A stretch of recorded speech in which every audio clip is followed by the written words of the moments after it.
Welcome into Redacted, Forgotten Lore Bookshop. In our chat room just said, please tell me that Natalie is back on the show today. Natalie's here. She is back. Welcome into the show. Yesterday, Natalie was off. We're dealing with like sickness in our family and our daughter and all of that craziness. So anyway, she is back. She's here. Back I am. Let's do this. Thank you for joining us. This is Redacted, the show where we cover the stories the mainstream media largely ignores, or from the angles that they also ignore. There's a lot of bullshit happening right now. She's back, everyone. Way to kick it off. I said that, but yesterday was a curse-free show, but welcome back to Potty Mouth. But hey, sometimes you need it in these day and age when you have members of the Pentagon being ousted and kicked out, because something big right now is happening at the United States Pentagon under President Trump. And it's very, very concerning. We're gonna speak with Colonel Daniel Davis on the show about it today, because these number of individuals who are obviously pushing us towards peace to stay away from war are now being ousted, and they're being replaced with war hawks, people that actually want to take us to war. So yes, it is BS. It definitely is. We're also going to talk about what the Trump administration wants to do about the declining population problem in the United States, which is real. It's worth talking about, because are we on the verge of a civilization collapse? We're going to talk about what other countries have done, what might work, why it's worth a try. Also, I don't know if you saw 60 Minutes this past weekend, but they're basically laying the groundwork for a new pandemic, basically telling us that, hey, you thought COVID was rough? Oh, no. You ain't seen nothing yet. Is that just fear mongering by the mainstream media trying to push a new round of vaccines on us? Dr. Pierre Corey is going to be here, because the doctor had Bill Whitaker on 60 Minutes saying, you're scaring me. And she said, yeah, you should be scared. So should we be scared? She said she doesn't sleep at night, a virologist, because of a new pandemic that she thinks is mutating throughout mammals. And by the way, do you remember Le Chiffre from James Bond, Casino Royale? I do. Le Chiffre. I don't know if you say Le Chiffre. Who was, what's his name? I forget the actor who plays him. Anyone who can tell me in the chat room who plays him, but he had the weeping Mads Mikkelsen. Go. Yeah, where he's got the weeping eye and he cries blood. Mm-hmm. Well, Klaus Schwab's replacement at the WEF is basically just like Le Chiffre from Casino Royale. We'll tell you, can they pick like normal people to replace World Economic Forum leaders? No, they can't. This programming idea that they program us for what they're going to do with mainstream television and media. Yeah. That plays out. Did you see that the morning show had a launch just like Blue Origin? That also was part of. No, I didn't. Really? Maybe we'll come back around to that. I don't know if you guys got a little nauseous of me going over and over and over again the Blue Origin. I couldn't get enough of that story. That's all she's been talking about all weekend. But also, think about the Pope dying and conclave. Right? Yeah. Think about that. Like, that's programming, as Laura Logan, friend of the show, Laura Logan pointed out. She's like, people should go back and watch this. They're programming us for this happening. Also, scary piece. I don't know if you saw this, that I forget who posted this the other day, and I was like, holy smokes, is that true? That at the start of every world war, World War I, World War II, and likely World War III, there was always the death of a pope that marked the sort of the turning and the beginning of a world war.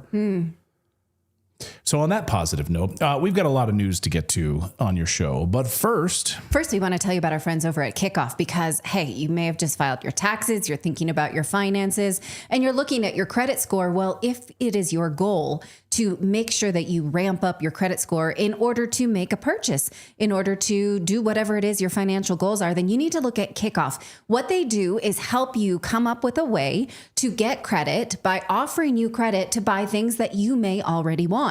And so it's an app, you join it, and it can help by giving you a good credit right away. So if you have a medium to low credit, you join Kickoff, all of a sudden you have a credit on your credit score that is good, because you are using this every month. You're getting a small loan, you're paying it back on a regular basis, and you're getting things you might already want. If your credit is under 600, you could jump 84 points with one-time payments. It's a smart, legit credit hack with no catch, no credit check, no hidden fees, and no interest payments. It's simple. You just make on-time payments for a small loan for things that you actually get. You get things in return, like books and audiobooks and things that will help you learn from them. So credit bureaus then see good behavior, which means your credit is growing fast. So tax season is the perfect time to take control of your financial future. For a limited time only, get your first month free at getkickoff.com/redacted. There's no C, it's KIKOFF. Getkickoff.com getkickoff.com/redacted. Don't wait. Give them a try. Take a look. Must sign up again at getkickoff.com/redacted to activate your offer. Well, and let us know your thoughts on this story, guys, and let us know where you're joining us from around the world today as we look at what's happening in the Pentagon. So the Israel lobby is working overtime right now to destroy the anti-war team that Trump has assembled at the Pentagon. And of course, we learned over the past few days that this team of Tulsi Gabbard, of Pete Hegseth, of Susie Wiles, and others forced his hand. I don't know if he really forced his hand. It seemed like he didn't want to do it in the first place, to kind of push him to make sure that he's not actually going to attack Iran, or at least be party to an attack against Iran. Now, we've learned here at Redacted that former Israeli Mossad agents are working overtime on both social media and behind the scenes, trying to discredit Secretary of Defense Pete Hegseth. Neocon Mike Waltz has now hired basically a dual citizen and former IDF official to work under him. And 3 anti-war DOD officials were just fired. Friend of the show, Tucker Carlson, just interviewed one of them. That man sitting there with Tucker is Dan Caldwell. And I want you just to watch Tucker's summary of what just happened to Dan Caldwell. I think he sums it up perfectly. Watch. Dan Caldwell is a Marine Corps veteran who wound up until 3 days ago advising the Secretary of Defense, Pete Hegseth, on military policy. He was one of the strongest voices in the U.S. government and the Trump administration against the war with Iran. And his rationale was simple. It's not in America's interest, and many Americans will die, and billions will be spent on a war we don't need to fight. And as someone who fought in Iraq, he was able to take that case to the principals with some force. Then, 3 days ago, he was fired from the Pentagon. But not for his views on Iran, no. Dan Caldwell was fired because, reporters are told off the record, he had leaked classified documents to the media. But what were these classified documents exactly? Well, no one at the Pentagon could know the answer to that because Dan Caldwell's phone was never examined, nor was he given a polygraph. So actually, beneath the headlines was nothing other than a false accusation. Was Dan Caldwell fired because he opposed the push to war with Iran? You decide. You decide. What do you guys think? Well, Lieutenant Colonel Dan Davis knows a thing or two about being canceled by being anti-war, specifically anti-war with Iran.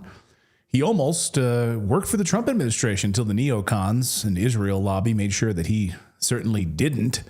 Lieutenant Colonel Dan Davis joins us now. Colonel, great to see you. Welcome to the show. Hey, thanks for having me on. I appreciate it. Well, we've been wanting to have you on for a long time. Schedules conflicted. I think you had a live show simultaneously, so we couldn't get you on live with us. So it's a thrill to have you here. First of all, just at a high level, what do you think is going on at the Pentagon? Is our assessment correct? You think that the Israeli lobby, the neocons, are actively trying to undermine President Trump and Secretary of Defense Pete Hegseth? I don't have visibility on what may be happening, but I have very strong clarity on what the results are. And there is unequivocal. I watched that interview with Dan Caldwell on Tucker's show. I saw it unfold myself. And any time that you have a situation where you're being accused of leaking classified information, and now then it looks like Hegseth himself is kind of caught up into this in probably a no-win situation, and he's not playing it well, I got to say, because now he's accusing Caldwell and all 3 of these guys of leaking classified information and disgruntled employees and all that. And listen, I can tell you, if you're accused of doing something, violating an issue with classified information, that's jail time. That's not just being fired. And the fact that they didn't even look at his phone, he wasn't charged with anything, he wasn't even told with it, that tells you that there's no substance there. And so then the only thing left is there must be some policy issue. And when all of these guys were definitely in the camp that don't go down this path to military confrontation with Iran because it would be catastrophic for our interest. Forget about Iran, frankly, but even for ourselves, it would be terrible. And with these guys were known as that position, and they were all the ones that were let go, then something else is going on. Well, and you had the mainstream media. Sorry, I just want to say the mainstream media jumped right all over this story. I had someone in the chat room just saying, hey, I've never watched your show before, but this guy clearly leaked information. You guys are spewing BS. Basically, this person saw it in the mainstream media. So the mainstream media, spread this information immediately, but they don't have any facts. Where are their sources on it? His phone wasn't used. They did not charge him with anything. So where's the mainstream media getting this BS story from? And can I follow up before you move on? Because you said that Pete Hegseth is not handling this well. What should we be hearing from him? What could he do better?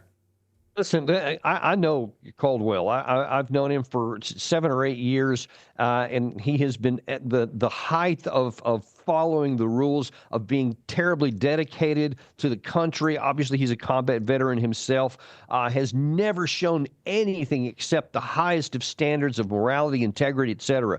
So when I first heard this, I knew something was off right away. And because he had shown such loyalty to Hegseth and had followed him in there and taken this job, and he knew, Caldwell did, when he went into this, as all of us did who were even up for any of these positions, we knew the headwinds we would be going up against, and he was willing to take that chance. And unfortunately, I didn't see loyalty in the other direction. I think that Hegseth should have told whoever was behind all this stuff that they needed to just freaking pound sand. Because consider this, Hegseth is the number 2 guy in the chain of command for the United States Armed Forces. So if it wasn't the number 1 guy, President Trump, who put pressure on him, and I see no evidence it was, then who else had the power and the pressure to compel Hegseth to let go somebody who was tremendously loyal to him? That's the part I think he's misplayed. He should have stood up and said, no, y'all pound sand. This ain't happening. I think the deep state is actively working to undermine President Trump. I think it's clear as day what's going on right now. I don't understand. I can't wrap my head around what you just said, which is if he's the head of the Pentagon, he's the Secretary of Defense. How do 3 guys who advise him get fired and he doesn't have really a say in it? Right. I would love to see by the end of the week these guys get reinstated. To me, that's like the ultimate power play, because all of the media, like the Mossad agents who have taken over social media and the bot army that's out there now pushing this narrative about Hegseth. You can see it in action, by the way, and you can see the counts that are actually posting this. They're former Israeli Mossad agents. They're all pushing the same thing, that Hegseth will be out by the end of the week. Wouldn't the ballsy move here for the Trump administration to rehire these people? That would be a ballsy move. I would like to see it. Anything that pushes back on. Look, I have to confess, I don't have any knowledge about Mossad agents or any of this other stuff that you're talking about there, but I can see unequivocally some big power is exerting pressure on the United States Department of Defense that's causing the Secretary of Defense to take action that doesn't really make any sense on the surface of it. And I would love to see him bow up and say, no, you know what? Our investigation did not reveal anything. We checked into it, and these guys have been faithful to their jobs, and they're going to be rehired. Now, whether they would do it and come back is a separate issue, because some of those bridges may have been burned, but I'd like to see them do something to take power back for our country. Now I'm going to offer you this glass half full interpretation, and let me know if you think this is naive, because I have noticed that as the negotiations with Iran continue to be productive, according to the Trump administration. And excellent. Their words were excellent. Right. That the crescendo of pro-war rhetoric is ramping up. And so we see attacks on Joe Rogan that they think that they can sort of tamp down his anti-war stance against Iran. We see attacks on people in and around the inner circle that are against a war with Iran. But it seems like because we have the agency of social media, people are not buying it. So is it possible that this is the first lie-based war that is thwarted because of independent media? What do you think of that? Well, I certainly hope that's the case. I actually had on my own show earlier this afternoon, I had Doug McGregor on, and we were talking about this very issue here. And I showed a couple of clips from, 2 of the biggest warmongers there are in former General Jack Keane and Senator Tom Cotton, who have just been going over the top, talking about how we should be afraid of Iran, and they have this existential threat, which is complete military nonsense. And we totally shredded that military argument on it at its surface here. But we have seen, because Trump himself on March 7th, I think it was, from the Oval Office, made it sound like we had made the decision to go to war with Iran. And then now that since he's had a change of heart and he's like saying, no, let's try this negotiations. And I think it has a shot at success. And we're doing everything we can to encourage that path, because that is absolutely the best thing for the United States. How devastating would it be for the United States, or how devastating would it be for Israel to attack Iran? Yeah, that's one of the things that we're hyping so much is that you can, if you want to, you can hate Iran. That's an individual choice. But when you're talking about taking military action, you have to ask the big question, and then what? You launch missiles, and then what? What is Iran going to do in response? What can Iran do to Israel? What can Iran do to even American interest or to our allied interest in the region? Can we take them out militarily, or can we only harm them? And if we only harm them, then what? What's the next level? Because now you've got an open-ended war that could be devastating to the global economy, that could be causing many of our troops who are in vulnerable positions, especially in Iraq and in Syria, that would be very vulnerable to Iranian ballistic missiles, as well as some of these other organizations in Iraq that are friendly to the Iranian regime. All kinds of things could happen if we push Iran into a corner. And by the way, the worst of those potentially would be compelling them to finally make the decision to have a nuclear weapon. No matter how many bombs you may drop, we may not be able to knock that out. So everything bad could happen if we go down this path, and I don't see anything good that could happen. Are you worried about what happens at the Pentagon? Of course I am. Again, because of that issue that Doug and I talked about on the show this afternoon, that the number 2 guy in the chain of command of the United States Armed Forces apparently was compelled to take action against his own interests because these guys were so loyal to him. Then you have to wonder what is going on and who's, if not pulling strings, who's putting pressure on that can actually cause the Secretary of Defense to have to blink on his own team. So I think that's the bigger question for me, is what's going on behind the scenes that we don't see. And maybe you're talking about some of it there. Can I ask a follow-up to something that Natalie asked earlier about the mainstream media, and because of social media now getting out these messages? You mentioned someone like General Jack Keane. Now, when I worked at Fox News and I worked with Pete Hegseth, I mean, he was my co-host on a show together, for crying out loud. And they would put on these like warmongers all the time, like General Jack Keane, and, wants to go to war with China. He wants to go to war with everybody. It seems like the mainstream media is now having to walk a really delicate line here. They're sort of having to sit on the fence, because here, like, Pete worked there and they have him on the show and they're interviewing him. But at the same time, then they're also putting on these warmongers and these analysts like General Jack Keane and these other warmongers pushing, John Bolton and these other nut jobs, trying to push us into a war with God knows who. So I think they're in a real pickle right now, because they got a guy that used to work there that they're trying to interview and still curry favor. It's like access journalism. They don't want to burn that bridge. Right. They don't. And I think to your comment a second ago that most of the American people aren't buying it, because they see that this just doesn't make sense, and what they're being told doesn't line up with what they see. And of course, I'm encouraged by that. We try to propel that same issue on our own show here by putting out the truth, and here's what's really going on, and things that make sense, and it's logical and rational. And anything we can do to keep going down that, which is why I applaud you guys for covering this issue the way you are. But I hope that the mainstream media is uncomfortable with this and has to not just walk a fine line, but get back on the right side of the line and cover things that actually are true and real, and if not expose who's trying to push pressure on the United States to take action antithetical to our interest. Let's just put forward people who are telling the truth and have them on Fox News more. Well, there are new insider allegations that it was one of his deputies that was running the show and making these firing decisions, which is interesting because your point is well taken. He's in charge. How can he not thwart that if that's what he really wants? Now, again, he was Clayton's co-anchor. As a family, we find him to be a very sincere person. My take on it is that he was prepared for the media storm around his own personal life, but maybe was not prepared for the dark forces that might undermine him once he took the job.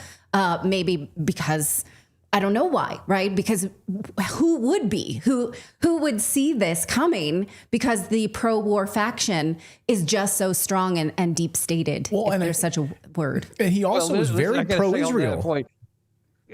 He was also very pro-Israel.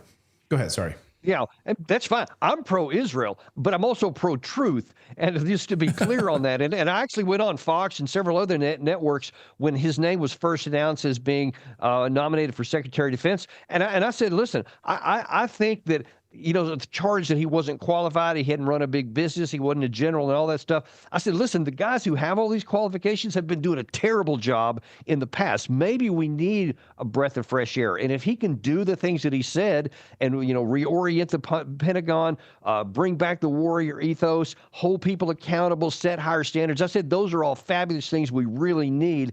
And so I said, let's give him a chance. But I said, I warned at the time, right at the beginning, he will run into some huge headwinds because the edifice that is the Pentagon, they love the status quo. They love these guys that are highly qualified, the former generals, because everything's comfort and they can control that. But now that somebody like Hegseth comes in, and I recommended that he needed to fire a bunch of generals at the beginning because of these people who would be against him and would undermine him needed to be out of the way and hired by people who were qualified and capable, but also aligned with President Trump's vision. That only a couple of people got let go, and I don't think enough of them did, and that might have been a real problem. I hope. I think you're right about that. The deep state is strong, and the dumping and the emptying of the swamp has not gone far enough. And that was certainly the mistake of President Trump's first term. He didn't drain the swamp at all. In fact, he added to it. So hopefully this time he's learned a bigger lesson. We'll see how the week plays out, though. Will Hegseth have a job by the end of the week? Maybe will these guys be reinstated by the end of the week? We'll see. Colonel Dan Davis, appreciate you joining us. Excellent context. Thank you so much. You bet. Yeah, thanks so much, Colonel. Really a pleasure. I'll have you back real soon. Thanks so much, Colonel. All right. And let us know your thoughts on this in the comments below. What do you guys think's going on here with this? And, give us your assessment of this. Do you think Hegseth will be in this job by the end of the week? Drop us a line right now and let us know on that. We've got more news coming up here. We're going to talk about America's birth gap crisis. Is America going to end up like Japan? There's like no young people in Japan. They have an absolute crisis. America is getting close to that. It's not as bad as Japan, but we're pretty damn close. That's why President Trump is sounding the alarm about it and maybe has a plan for $5,000 to encourage Americans to actually have children instead of all the abortions they've been having. I want that in arrears. I'm due $15,000. I had 3 babies. Let's go have some more right now. We're not going to do that. Come on. Nope. You guys stay here. We'll be back in 2 minutes. Nope. Just kidding. Sorry. All right. You embarrass yourself. I know. Hey, it's self-deprecating. I don't give a shit. So, we're going to talk about that coming up here on the show in just a second. But first, I want to tell you about our sponsor, Aura, because Aura does an incredible job of protecting your personal information. We'll tell you about more on that part in a second. But first, have you ever typed your own name into Google? I was talking with a friend of mine. I won't name names. Okay. He showed me this in action, literally. He typed his name into Google and his phone number popped up. And I was like, what? And then tons of personal information. I was like, you got to be kidding me.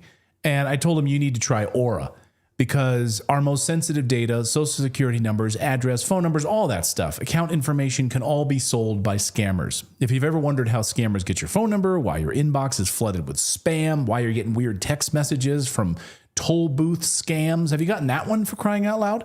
Because these companies called data brokers are selling your data and they do it without your consent. They make billions of dollars doing it.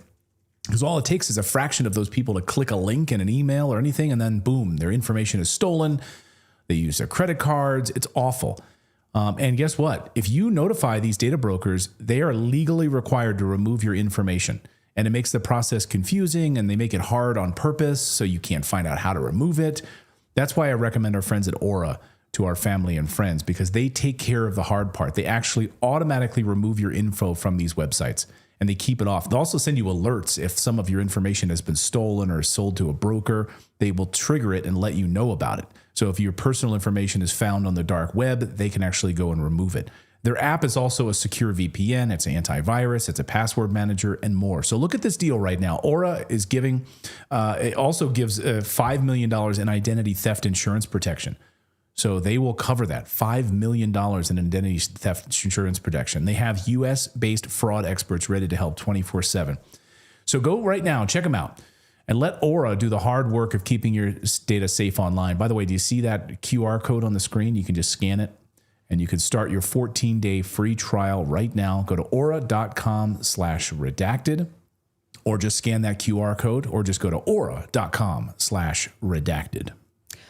All right, we're going to talk about the declining birth rate in the United States, but everywhere, really, every country has this happening. Elon Musk has been on this one for a long time. And you might think, so what? I'm alive. I'm going to be living my life and there'll be enough people for me to live a life, right? Who says to this, I don't care. But what about the world we leave our children? What about the economy as a result of a declining population? Well, here's what Elon Musk says about this. He says that humanity is dying. Well, there's a lot of things that I suppose that I worry about, but and some of these things will seem esoteric to people. The birth rate is very low in almost every country, and it's something, unless that changes, civilization will disappear. America had the lowest birth rate, I believe, ever. That was last year. Places like Korea, the birth rate is 1/3 replacement rate. So that means in 3 generations, Korea will be 3 or 4% of its current size. And nothing seems to be turning that around. Humanity is dying. And people, it's just not something we evolved to react to. All right. Well, the New York Times now is reporting that the Trump administration may be looking into incentivizing women, American women, with a baby bonus, $5,000 to every American mother after delivery. We have seen incentives like this actually work in Eastern countries before. For example, in China, some places are offering couples money to marry earlier in order to incentivize them to start their family. Russia offers mothers sizable cash payments if birthing mothers are younger than 27, with which they can use this money to buy a home, for childcare, for medical expenses. In Hungary, birthing mothers under 30 are exempt from personal income tax for the rest of their lives. So those things have, in fact, resulted in a bump in the birth rate. So is this something that the U.S. would want to do? Would it work? And do we need it? Well, Toria Brooke is a cultural commentator and is vocal about the birth rate crisis. I apologize. And she joins us today. Thank you so much for joining us. Thank you so much for having me. I think this issue is more than just about relationships. Look at our economy right now. We're trying to rebuild after Biden. The inflation rate has gone down since February. So we're at 2.4% versus March's 2.8%. But ultimately, families are turning towards farm source materials because farmer source materials, food, any resources they can get because the grocery stores aren't cutting it. I think we need to tackle the economic implications as a whole before just targeting families. I mean, look at the hurricane victims in North Carolina and the fire victims in Maui. We haven't even really tackled that. I think that all Americans are struggling right now. And at the end of the day, single income households are not working. Our national debt is at 36.22 trillion. It is one of the highest that we've ever had.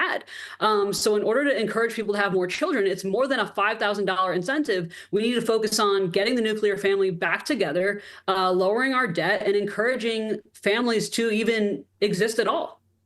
Well, I think you're absolutely right. And we had the director of the Birth Gap film on our show a couple of years ago, and looking deeply at what caused the birth gap. It always followed massive recessions and economic downturns. I mean, you saw in Japan, right? They've never really recovered from it.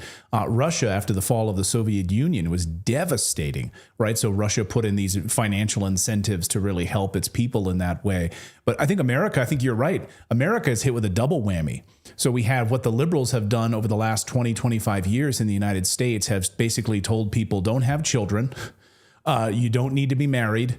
Guess what? Having kids is actually kind of a bad thing. It's hurting the environment. You can't afford it. And then they also lumped on top of it a massively devastating economy. So I think America may be in worse shape than Japan. What do you think?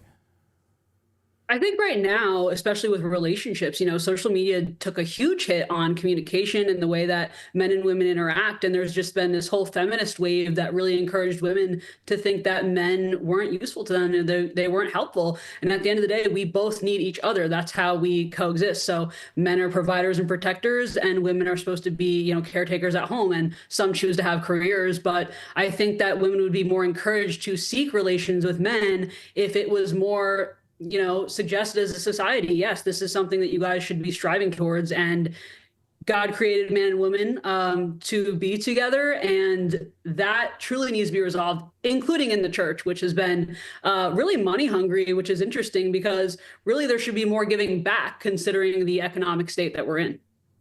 But this is an anti-feminist message. Telling women, another thing the Times reports is that the Trump administration wants to, quote, educate women on their menstrual cycles, to which I'm sure AOC fainted at the very mention of it, in part so they can better understand when they're ovulating and able to conceive. This is something women are not taught in sex education in public school. They're only taught to put a sticky pad on your underwear and then off you go, right? And then where to get some birth control. They're not actually taught how you reproduce, how you may want to be in control of that.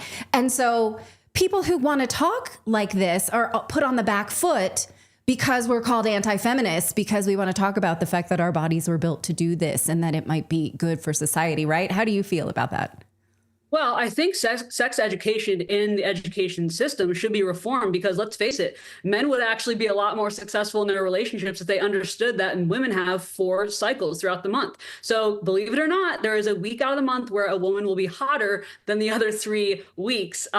So if men understood this, maybe they would be able to be more communicative in their relationships. So yeah, if school is teaching better economic, information of how to manage your finances and your taxes, and sex education that wasn't just about not getting pregnant, we'd probably be in a way better place as a society educating our youth.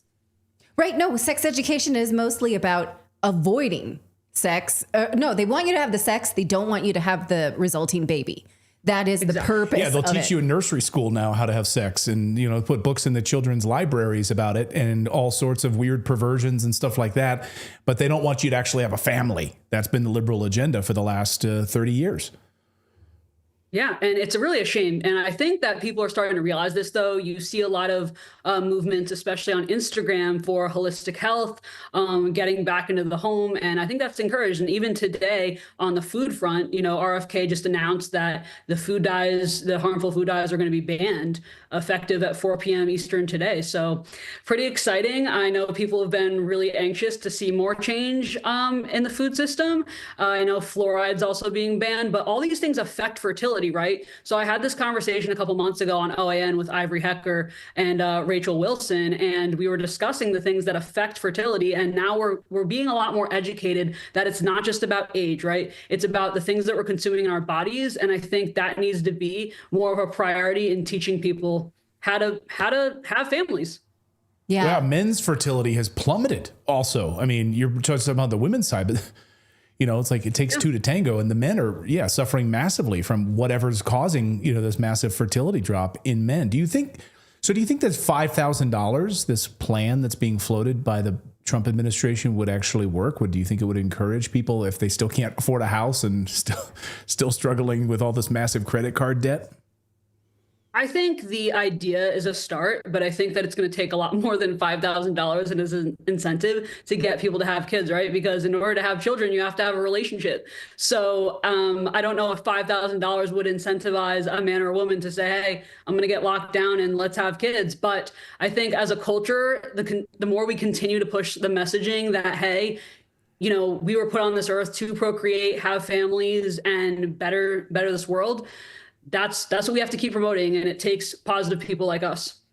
Right. I want to ask you about this because a few weeks ago, the New York Times published this story called The Unspoken Grief of Never Becoming a Grandparent. And so when you think about the birth gap and you think, well, I'm alive, I have some kids, what does it matter? What I've been pondering is the messages of selfishness, that you don't need to have kids. You want to keep having fun, so then you can't have responsibilities because it's so great to be a childless free person. But then you think about how you have nobody to take care of you when you get older, but also you deprive your parents who gave you, everything you needed to grow up, this joy of becoming a grandparent. And so I just really feel like you don't see it, how selfish these choices can be.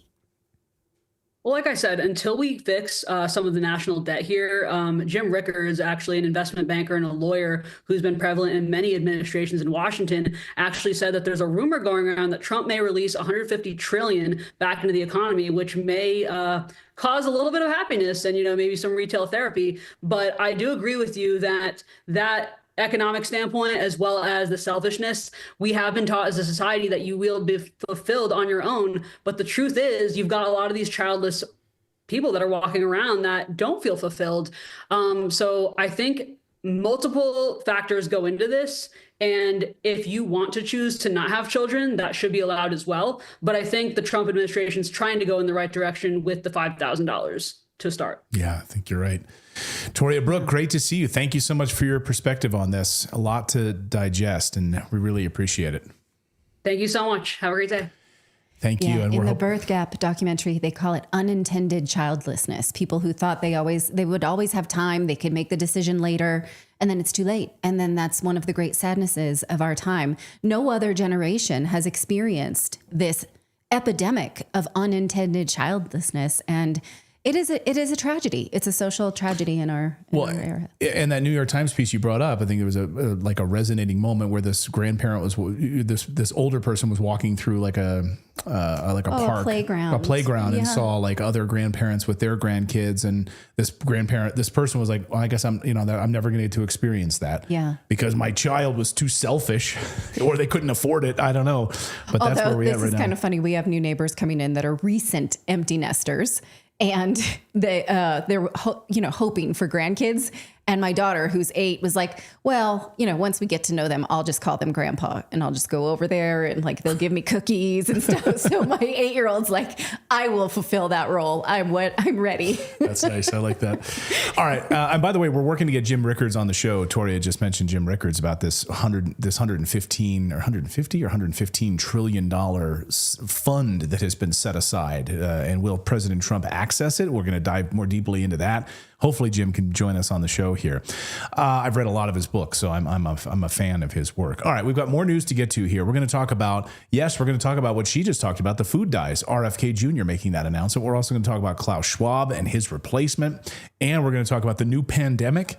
Dr. Pierre Corey is joining us here to talk about all of that. But first, we want to tell you about our friends over at Bunker, because you know that the internet is a jungle. And where do you keep all your family passwords? Where do you keep your family information, your financial information, your IDs, your tax documents, insurance, and more?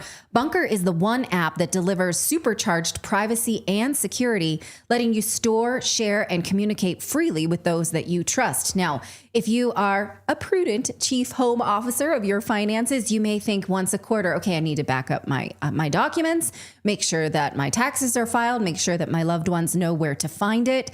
Bunker is a great place to have that all in one spot. So it's not like this is where the Dropbox is, this is where the photos are, here's where my, the deed is to the house. You can have it all organized in one place. So if you had to choose one app for privacy, security, and peace of mind, check out Bunker. It's built by experts with 25 years of experience catching criminals and fighting cybercrime. It is super duper secure, and it's created to protect family and friends. Now available to you. So download Bunker from the App Store, Play Store, or visit Bunker, BUNKR.life. Use the code Redacted and you'll get your first 3 months free. So one more time, that's Bunker, BUNKR.life. Use the code Redacted. You get the first 3 months for free. Well, you can't make this up.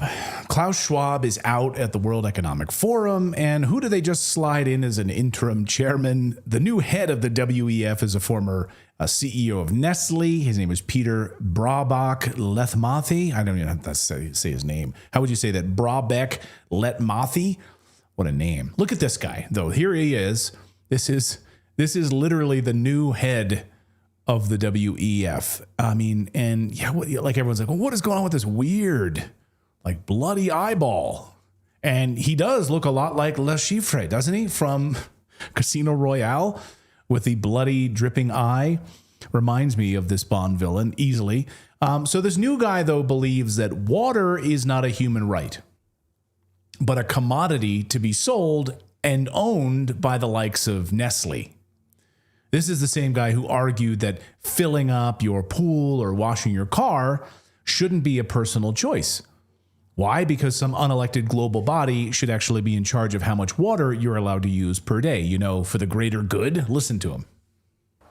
About 50 to 100 liters per day, but not to fill a pool or wash a car. There is a difference. We must transform the way we think about water. By 2025, 1.8 billion people will be living in regions without enough water. Water scarcity is the greatest challenge we face today. And we need to start recognizing water as a precious resource. Therefore, water should be better managed, should be better valued, and has to be better preserved. Yeah. By who is my question. Right. He has some points. Absolutely. That's yeah, it is true. Absolutely is precious. Right. But as President Trump pointed out a few months ago, obviously when dealing with everything that was going on in Maui, is that we have too much water. We have a lot of it. We have a lot of water.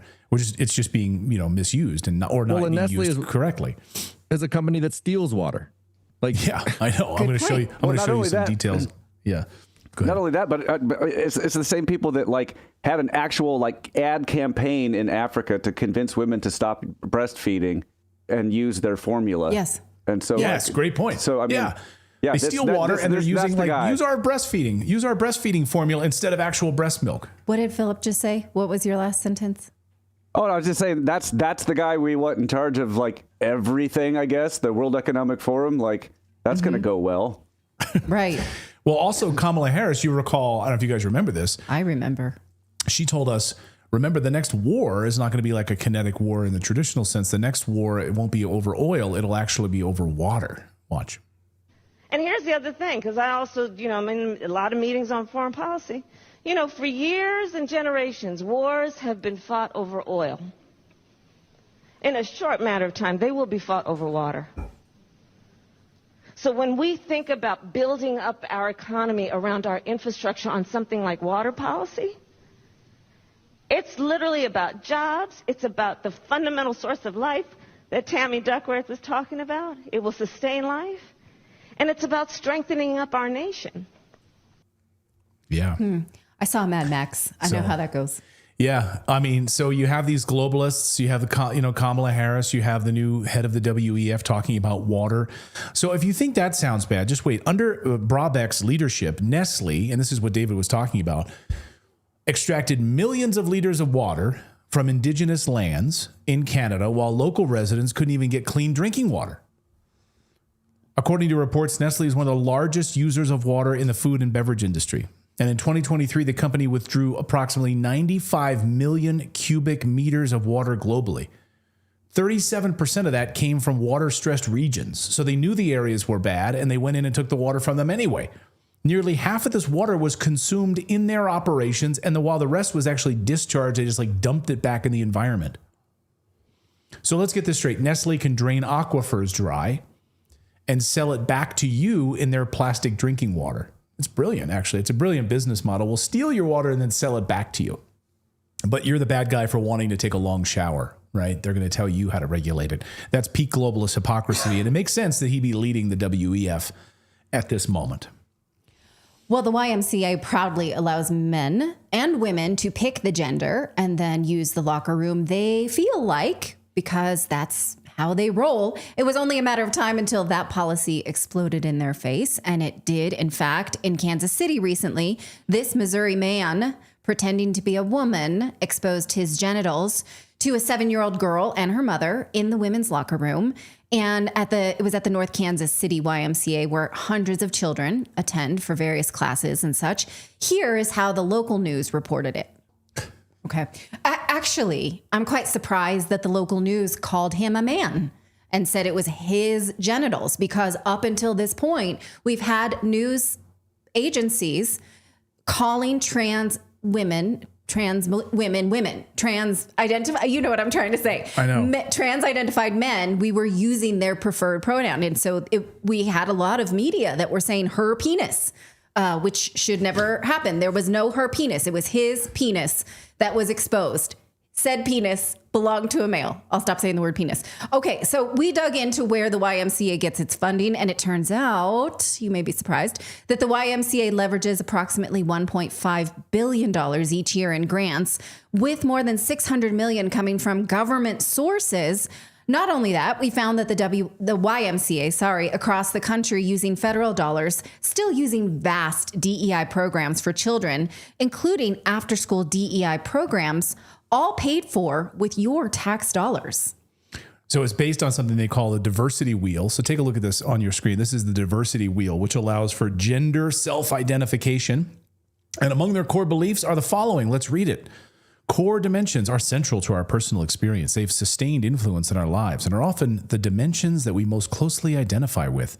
Many of these dimensions are unchangeable, reflecting how we were born, though some may change over the course of our lives, including faith, beliefs, values, ideology, but gender and gender identity. So all of this can change. And oh, by the way, your race can change. Your sexual orientation can change.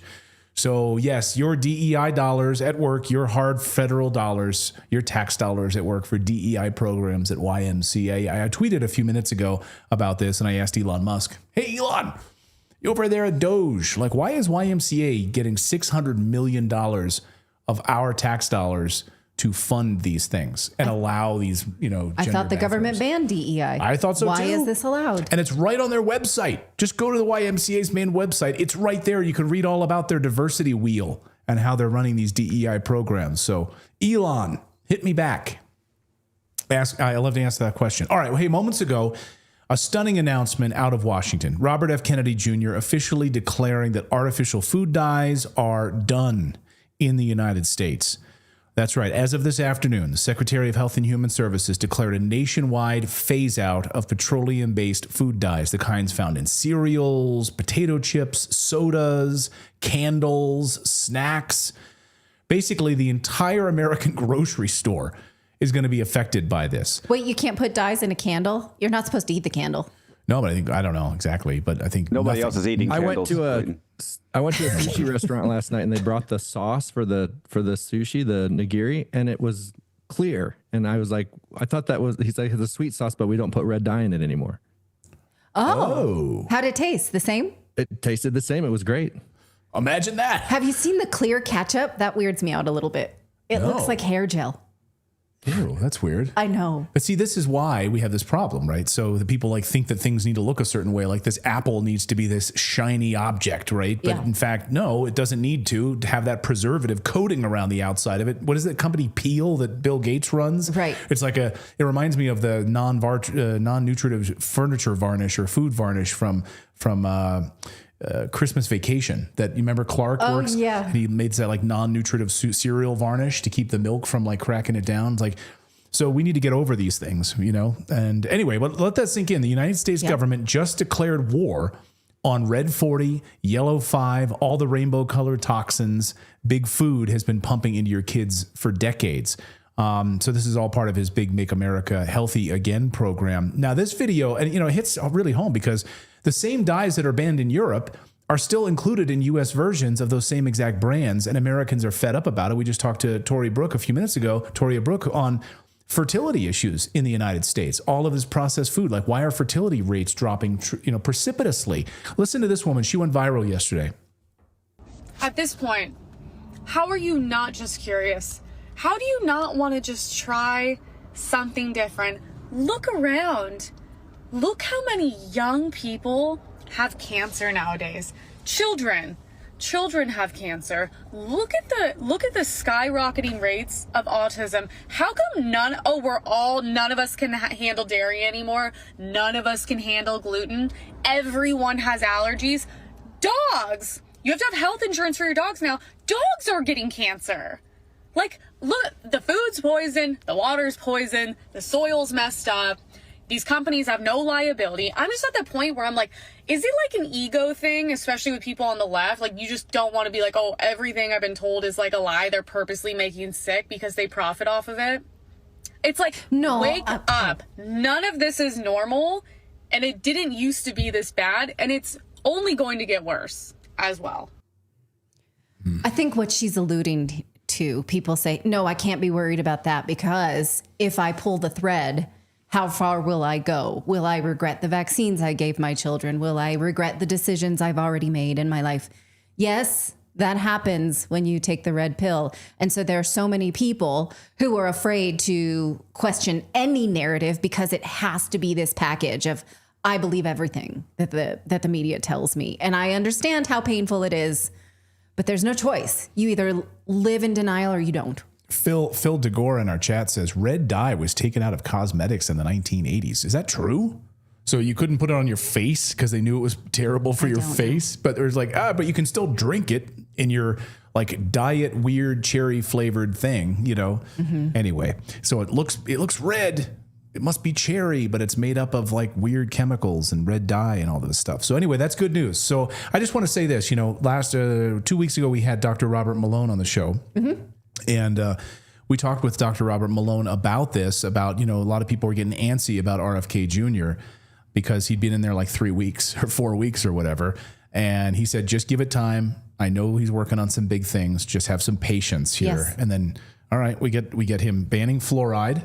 Yeah. Or moves towards banning fluoride. And we get this now. So that's two huge things. Right. That's a big checklist. The same thing, Nicole Shanahan, when she was gracious enough to come on the show, said the same thing. Like, there is an agenda. We know he still cares about these things. They're coming. So, okay, we're a little impatient. We apologize. But yeah, good on them for doing that. All right. Hey, coming up next, Dr. Pierre Corey is going to join us because we can even ask him about this too. We'll get his take on this, but we want to talk to him, of course, about this new pandemic that CBS and the mainstream media is sort of pushing on us right now. They're calling it worse than COVID. And of course, they're lining up a whole new round of vaccines and getting it to push us. You know, I didn't think they would try this again. I thought maybe that ship had sailed, but it seems like they're gearing up for this. So is it going to be worse than COVID? Dr. Pierre Corey is going to join us here, maybe to debunk it, hopefully, or tell us all to batten down the hatches. We'll talk with him in a moment. But first, I want to tell you about our friends over at Fatty 15. So excited to share these guys with you because they're an incredible scientific breakthrough to support long-term health and wellness.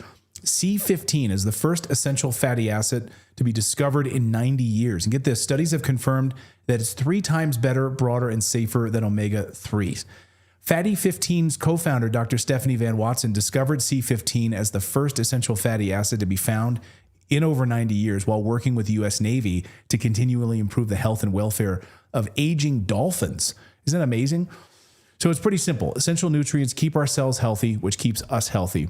And if you want to get sciencey about it, studies show that C15 actually works by strengthening our cells, improving our mitochondrial function, protecting us against damaging free radicals, and the result, better long-term metabolic, liver, and heart health. It turns out many of us are deficient in C15. So Fatty 15 has 3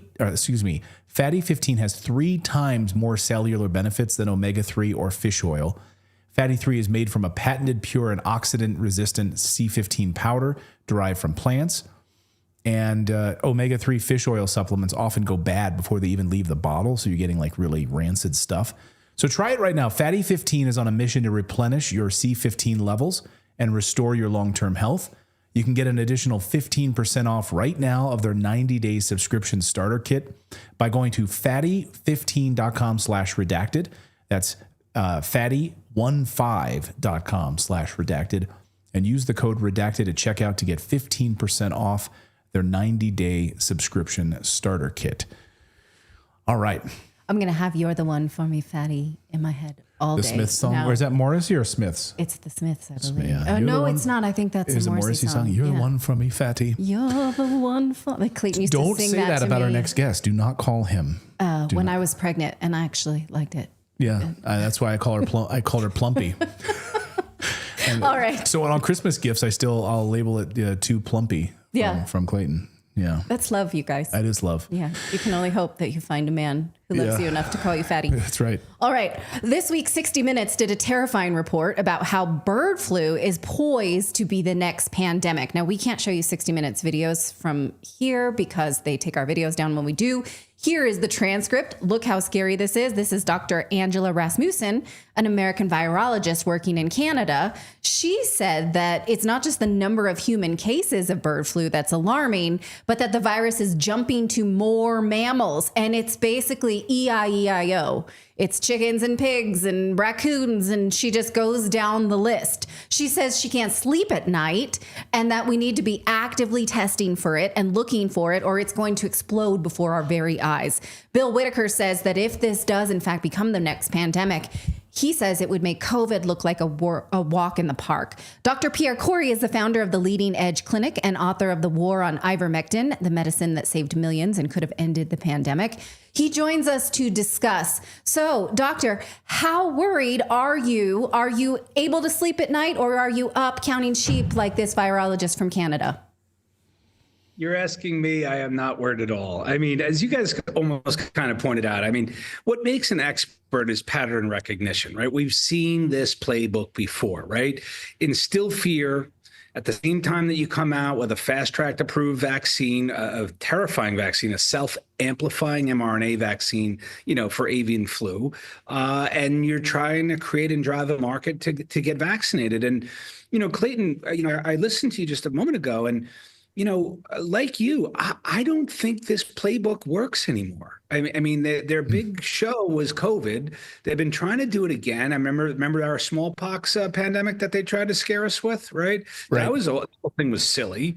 This one, although I'm a little dismissive, avian flu, if it does jump to humans, which there's no, conclusive evidence that's doing that to any significant degree, it's all potential. That does have a higher mortality rate. That is difficult. But here's the thing. The real reason why I'm not worried, two of them. One, we have learned so much about how to treat viruses. I have a dozen therapeutics in my toolbox, which I know would cure avian flu. That's number one. Number two, and this is where it gets absurd, we shouldn't even be talking about avian flu. It could be eradicated today just by treating the water that the chickens drink. There's something called chlorine dioxide, which is at high levels, it can be used as a disinfectant. It's also used as a water purifier, but it's the ultimate biocide. It kills viruses, fungi, bacteria, all pathogens. All you have to do is raise the concentration in their drinking water, and we wouldn't be talking about this. But I'm hard to come up with simple solutions to apparently intractable problems. It seemed crazy. I mean, watching that 60 Minutes clip, I mean, they really are pushing this agenda. So do you think it seems like it's right out of this playbook where they're trying to get us all scared, and then they're really trying to activate the vaccine manufacturers? Like you mentioned it a second ago. Do you think that that's the playbook here, is really to sort of, all right, we got to fast track billions of dollars in these new vaccines? I do. I mean, I think I'm seeing that pattern also around this measles, right? I don't know if you guys are aware, but I was involved with children's health events and reviewing the cases of these two supposed measles deaths. They are amplifying that and fear-mongering that. Those children did not die of measles by any stretch of the imagination, but yet they're trying to fear-monger everyone into rushing to get an MMR vaccine. And, maybe I am oversimplifying and drawing rapid conclusions, but where are the cases? Why are they doing a 60 Minutes on it right now? There's no evidence that it's harming us or that it's a true threat to us. But I think it's the beginning steps of that playbook, right, is to start to foment the fear, bring awareness to it, and then hopefully people be receptive to whatever their newest single solution is that's highly profitable to the vaccine industry. You don't hear about simple, low-cost, available, safe solutions that don't bring profits, and I know of many of them. Well, Gavin Newsom, the governor of California, declared a state of emergency over bird flu last year, right before Christmas. Why has he not looked into treating the water if it's such a state of emergency? What the hell is he doing in that frantic state?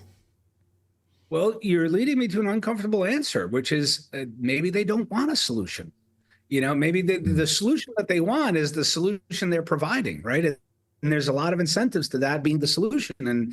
And that's what is just endlessly, to say I'm disappointed or disturbed, I don't think there are words to really describe the way I see these authorities and institutions of government and society, the way they behave. I mean, they're really, they seem influenced to achieve a certain outcome and a certain solution at the disregard of all other safer, simpler ones. Right. And one thing, I'm sorry, last year we talked to Dr. Kelly Victory, and she said, look, we knew how to treat COVID. We weren't allowed to say so. And so, and you were not allowed to say so, right. Dr. Corey. And so that's what she's worried about with bird flu is what you just said. We do know how to treat bird flu. What if we're not allowed to say so if and when this happens as a media pandemic? Again, you're calling out the playbook, right? So in order to do what we were just talking about, you have to suppress effective early treatments. They did that incredibly successfully in COVID, starting with, and I've talked about this in the journal, I mean, I nailed their playbook. I mean, the number one step is to publish articles in high impact journals showing that these safe, effective treatments actually don't work. They manipulate studies to do that. Then that gives them the foundation to enact all sorts of policies and punishments for those who decide to willfully ignore those august, high quality, rigorous trials. And it's a tired playbook, but that's going to be part of it. You guys know this. That's going to be part of it. If avian flu becomes a real thing, and I did what I did with my colleagues and my organization back in COVID with the FLCC, we try to put out treatment protocols, and people start to use some of the modalities that we recommend, you're going to find the medical boards coming after them. The same stuff, persecutions. I mean, it is really a very it's a rapacious industry. And the way in which they drive business and fight competition, it's not like any other industry at all. They literally go after people's livelihoods, their reputations, their credibilities. It's not like the iPhone beating the BlackBerry. Right. True competition. Here you come up with a different solution that threatens their market. They do not play in pharma. I mean, that is a criminal syndicate. We have many decades of evidence that they literally behave like a criminal syndicate. They do not care about our health. They put profits before people all the time. And they pull these shenanigans to amazing financial success. We have to get. I saw the fugitive. I know. Chairman Mao would have been very happy about this. I mean, this is not capitalism at work. You're picking winners and losers, and you have partners inside the government who are picking winners and losers, and they're silencing through censorship people like yourself, Dr. Peter McCullough, Dr. Robert Malone, a whole host of doctors we've had on the show who've been silenced. But so we're out in front of it now, right? You mentioned off the top that there's at least a dozen different modalities, things that you could be able to use to stop avian flu if it did make that jump in humans or whatever to cure it and to fix it. So put it on the record right now. You don't have to go through all 12 of them. But if there are people who are scared right now watching this, hopefully none of them ever watch CBS or 60 Minutes who watch our show. But we've got tens of thousands of people watching us right now live. So if they wanted to stock up on something in their home, just to have it in their medicine cabinet, what would be something that you would recommend? So first and foremost, I would say the one that has the evidence base already that you would is sort of nasopharyngeal sterilization or disinfection. So things like iodine sprays, xylitol sprays. We know they're antiviral. The nasal carriage and pharyngeal apparatus has the highest burden of those viruses. And we know if you reduce viral loads simply by topical applications, mouthwashes, sprays, you actually reduce mortality rates as well as time to recovery. That's just one, right? Then there are others which are a little bit more theoretical. So for instance, ivermectin, very good broad antiviral. Things like nitazoxanide, which isn't very available here, but it's available in South America and Africa. Those have broad antiviral properties.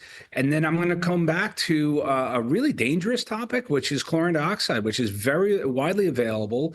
It's excellent at killing all infectious pathogens, and it's actually safe to take at therapeutic levels in water.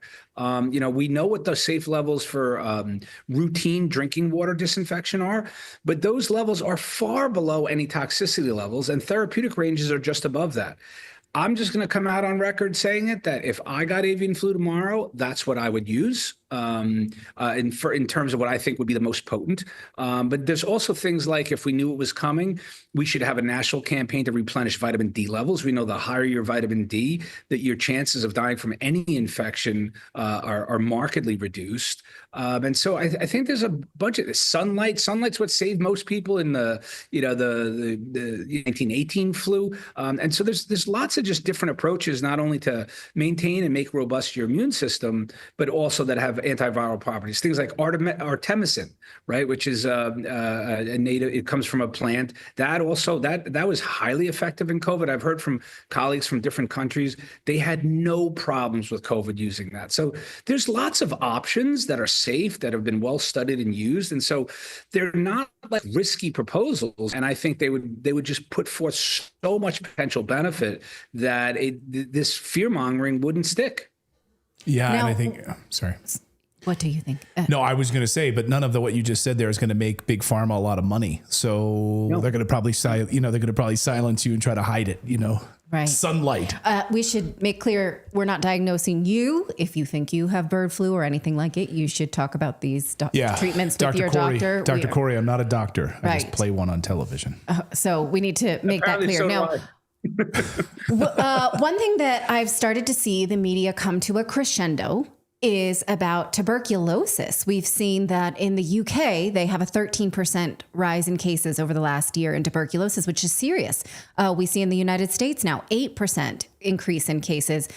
Just this week, my son said that someone he knew at school had tuberculosis. And in the year 2025, we do not vaccinate for it in most developed countries.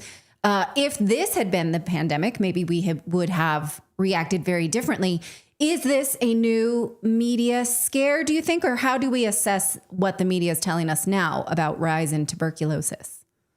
Okay, now you guys are officially triggering me, and I'm saying that somewhat humorously. And the reason why is, okay. All right, let me speak to your question. I do not think that is about fear mongering or trying to drive, arms to get vaccines for TB. There is no vaccine for TB. So that for that reason, no. But when I say you're triggering me is that article about this unexplained rise in TB cases. What I get triggered of is that's not the only disease that is surging across the world. There's 13 different infectious diseases that are surging in countries all across the world. Mystery pneumonias, viruses, even older ones. There's strep that's going around. There's brain-eating fungi rises in cases. Innumerable infectious diseases, of which TB is one of them. And what triggers me is every time you read an article by this, and there's one article in Bloomberg for about 8 months ago, which did an amazing review of all the epidemiology of these rising infections. Every article, you know what they come up with the reason for this? Again, this is the not calling out the elephant in the room, which is the massive immune dysregulation, immune suppression after a global mRNA vaccine campaign. That is what we're seeing. That article is literally calling out to these disturbing rises in infectious illnesses that are hitting people in sectors. Like if you read that article on TB, they are finding TB in people without traditional risk factors. Nowhere is it mentioned that there's a vaccine. The one reason they gave in that article for why those TB cases is because of interruptions to medical care from the pandemic. So there's delays in diagnosis. Absolute nonsense. On its face, that makes no sense with TB. You don't diagnose TB until you get symptoms. So you don't tell me that this is delays in care. And so it's part and parcel of the tragic humanitarian consequences of the folly of an mRNA global vaccine campaign. And we're paying for it now. People are getting sick with illnesses they traditionally weren't getting sick from, not only infections, but cancers. And that's just the plain reality. I've deeply studied on this, and I'm sorry to be myself fear-mongering, but we're in trouble. What they did in COVID, we're still paying for it. People are getting sick as a result.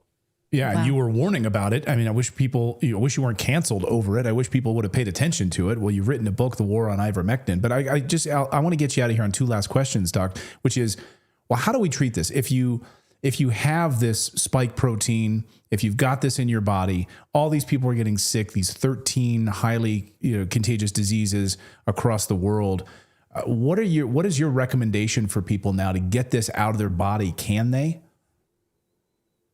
Yeah, so I specialize in that. That's what my clinic does. Let me just speak to TB because, I started a new nonprofit with colleagues called Rebuild Medicine, and we are doing some that RFK Jr. has mentioned as part of his policy agenda, which is that we are furthering research into repurposed drugs. We are about to fund and start a study. I won't tell you what country it is, but we're studying the efficacy of chlorine dioxide in TB.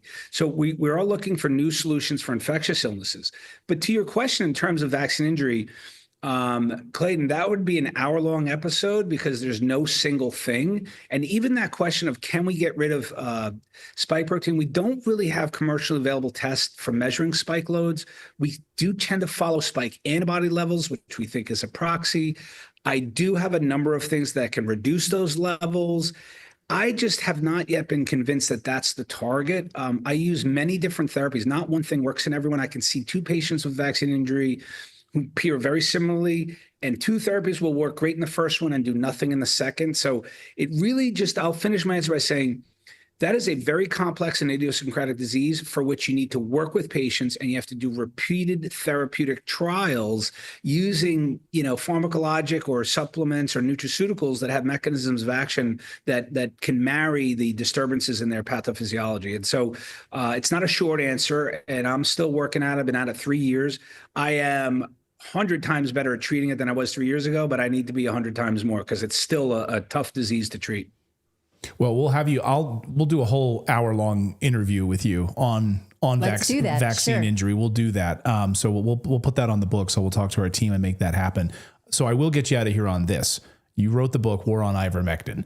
President Trump it seems like major moves towards making ivermectin available to Americans in a larger way. I mean, if you would have said this like a few years ago, you would probably have fallen off of your chair because you were silenced. You were canceled for telling people about ivermectin. I mean, what was your response to hearing the Trump administration wants to make it available more readily for Americans? I feel not only vindicated, but so satisfied because I think it's the work of myself and my colleagues. We were conflicts of interest free, deeply studied, scientific, putting out accurate information, and to find that it resonates and is gaining traction. And, you mentioned Trump, but I'm as equally as impressed with the states, right? There's, I think, almost a dozen states now that have legislation on the books to make it available over the counter.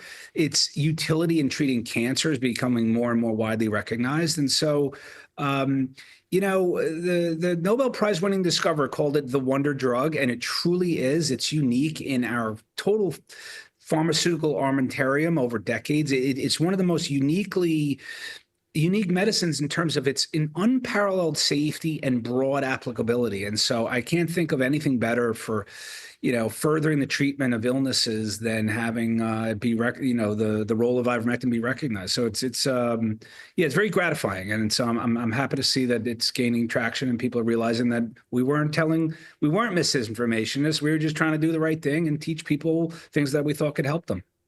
Yeah.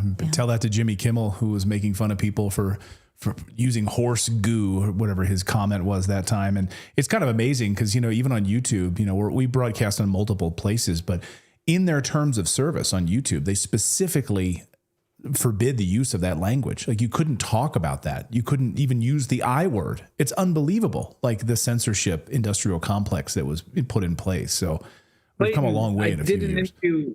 I did an interview with Matt Taibbi. I always remember this. Did an interview with him a few years ago, and he wrote an article. I was profiled in it, and he called me the ghost of the internet because whatever podcast stuff went on, they disappeared. They were taken down, shadow banned, demonetized. And wow. I think I know I did an interview with you. I don't know if you put it up on YouTube, but it's a pretty good way to get your head cut off. Yeah, no. I think at the time, because it was still banned on YouTube, we could only release it on Rumble. Isn't that crazy? Yep. And now here we are. Like we're live on YouTube right now, thousands of people watching. So it's like we've come a long way, I think. Yeah. So it's good. I think we're making some strides in that regard. Dr. Pierre Kory, great to see you. Thank you so much. And we'll get it on the books. We'll have you on for a long time. We'll talk about vaccine injuries. Love it. Sounds good. Thanks, guys. Perfect. Thanks, Doc. Great to see you. All right. Well, that's going to do it for us today at Redacted. Recall that we have a newsletter. It comes out every day that this show comes out, Monday through Thursday. You can find it at redacted.inc, and there's nothing behind a paywall. It's free. Just click sign up for our free newsletter and then put your email address in. And then you get this every single day that the show is live. And we try really hard to make sure that you are linked to original source material to the best of our ability so that you can study for yourself. You can read for yourself. You can come up with your own opinion. Don't have to share ours ever. We appreciate your contribution and your opinions and your variety of opinions as well. So we have no agenda here at all. So please do sign up for redacted.inc. We will be back tomorrow. We are on the mend in the Morris household. So that's Clayton and Fatty signing off. Plumpy and Clayton signing off. Okay. Bye, everybody. Bye, everyone.